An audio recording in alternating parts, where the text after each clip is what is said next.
my least favorite to my favorite, and I love to see your take down in comments below. What are your hot takes? What are your least favorite and favorites of this bunch, where this is a hit or miss franchise for me? So coming in last place, we have the Justice League, one that unfortunately just does not land well. The studio had so many interruptions with this project, and unfortunately at the end of the day, it just did not deliver. And coming at number 13, we have Suicide Squad, the original, that I once actually enjoyed, but upon rewatch of all these movies, I just could not latch onto the characters. Whatever I really liked before with the action and how it was bonding together, it just did not deliver on me this time around with the poor direction and the way they're going about with these poor CGI and effects, and the action was not all too entertaining either. And coming at number 12, we have Shazam. This is my hot take, where I do not like the Shazam movies. This one just does not deliver because of the way the humor and the drama just does. It has a divide of what it's going for, and of course with the heavy emphasis on the humor being a key factor with this franchise, it just does not work well for me personally with the way it delivers. And the family dynamic is good, but it's a big crossover from the humor that kind of interrupts some important moments as well. And coming at number 11, we have Shazam, Fury of the Gods, one that, yes, it has the same problems as the first one. It is a little more entertaining, but that could be a recency bias, even though I recently rewatched the first Shazam movie as well, that this new one, it's slightly better in some ways, but at the same time, it's slightly the same, even though some of the moments throughout are cliche with the way they use their villains. And coming at number 10, we have Black Adam. Now this one, the parts that I love are parts where the Just Society shows up, and the parts where they go through those types of battles, and everything else where you're having Teth Adam, or just the way they go about that and conduct the town that they have. It feels like a setup that's purposely meant to make a racial hero for that city, and for that purpose only, not providing a great story to do that in such a way because of the perspective you're having to interpret the story by. And so overall, Justice Society is a big win for this movie, while the rest of the movie is kind of a miss. And coming at number 9, we have Peacemaker series, one that is raunchy in its way, and so that takes a toll on how I really enjoy this film.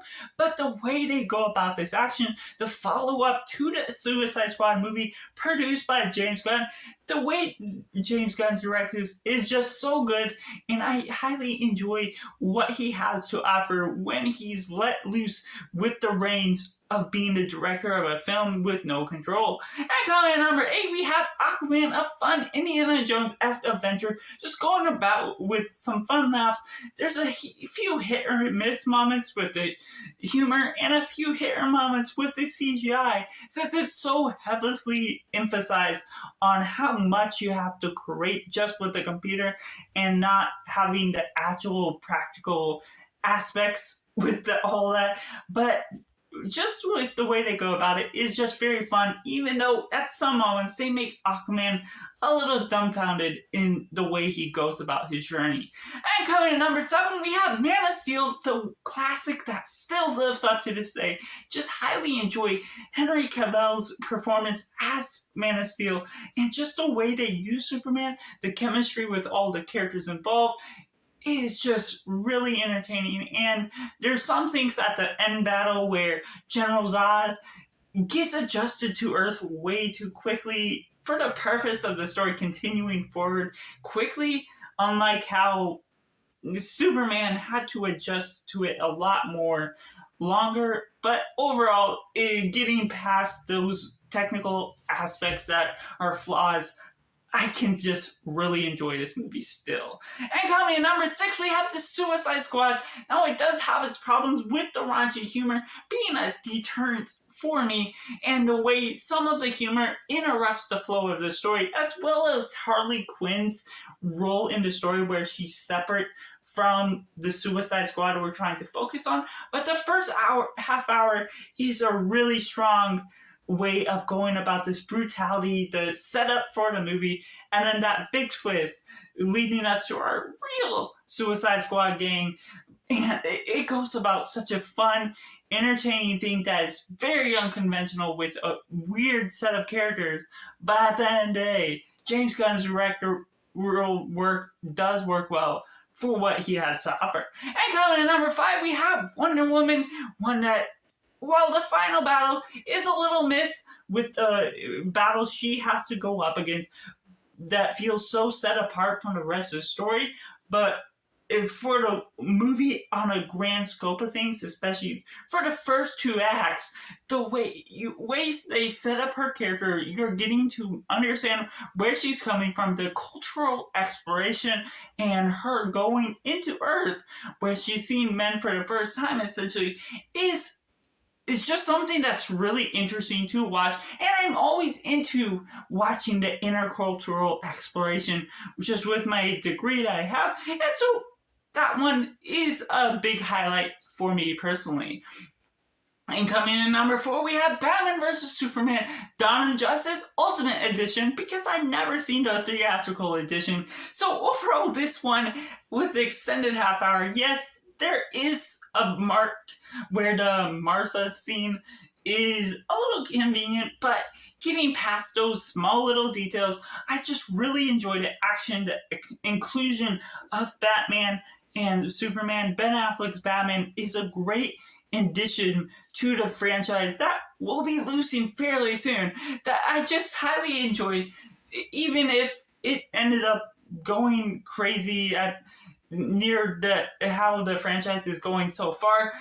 Just this movie alone is really great, and Wonder Woman's big cameo is a big step up to what you just did not expect to see going into this movie. And even if it's a 2.5 hour runtime, it still delivers on its own way. And before we get into my top 3, make sure to comment your picks down in comments below. How would you rank these? What's your top takes of this franchise? But going into my top 3, and number 3, we have Zack Snyder's Justice League, one that's really long in length, and so that's the deterrent that keeps it from being number 1.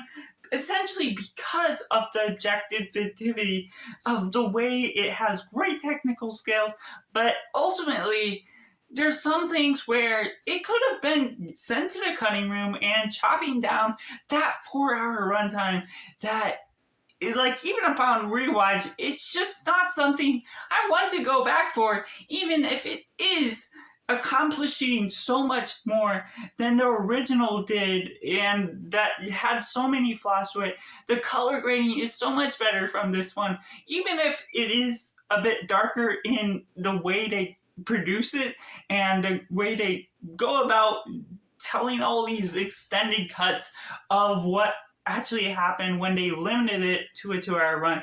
But overall, I still enjoy the battles, the setup, and the way they go about all of it. Even if Cyborg and the Flash weren't introduced before that movie, that should have been, it still delivers at the end of the day. But coming in at number 2, we have Birds of Prey and a fabulous emancipation of Harley Quinn, the super long title that shouldn't be this long. But overall, the movie itself is so entertaining, and the unconventional storytelling for the franchise itself that's placed out of order, with Harley Quinn just narrating certain aspects, and just the way they blend these characters together, while each character isn't fully interesting on their own means, the way they lead up all the way until the end becomes that much cooler, and that much cooler of a final battle.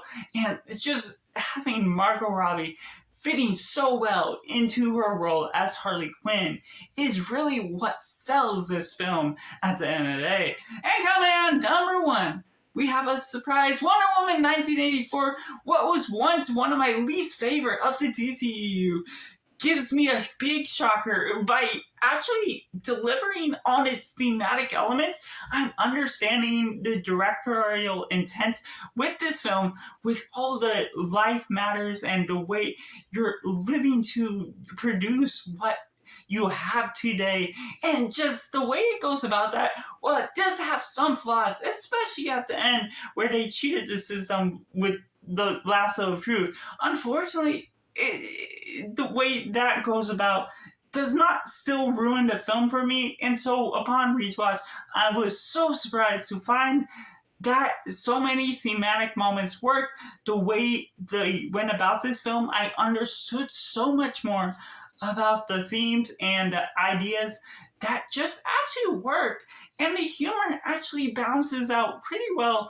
And Patty Jenkins really just did have a great vision for what this film had to offer. That's just my ranking of the DCEU, and I'd love to know yours down in comments below, but make sure to like this video and subscribe so you don't miss on any upcoming videos, including the DCEU Final Battles ranked that I'll have very soon. And so that's just all. Be sure to check out videos on it, and screw now.